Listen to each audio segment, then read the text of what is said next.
leiskit, bet man dar, žinokit, dar ne visiškai viskas aišku. Nu, kas jums dar neaišku? Na taip, man aišku, kad čia yra kalnas. Taip, nesiginčiu su jumis. Čia va yra tualetai, viskas yra tvarkoj, tenai yra pakelėjas. Bet jūs man pasakykite, kur, pavyzdžiui, yra traumatologinis punktas.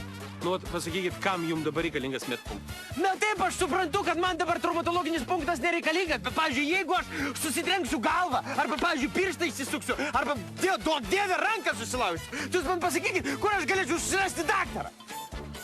Patikėkit manim, kad daktaras tada jūs pats suras. Tai jūs man galėtumėt patarti, kur aš galėčiau susirasti tą daktarą. Kas man galėtų padėti šitoje situacijoje? Aš galėčiau padėti. Jūs galėtumėte? Taip, aš galėčiau. Gerai. Klausykit, jūs mūsų eilinį kartą išgelbė. Nu, tai kad užkniso jau mane. Nu ką, o dabar ramiai gal pačiuožinėkim? Pačiuožinėkim, ramiai, pasimsim, dėt. Važimas, nu.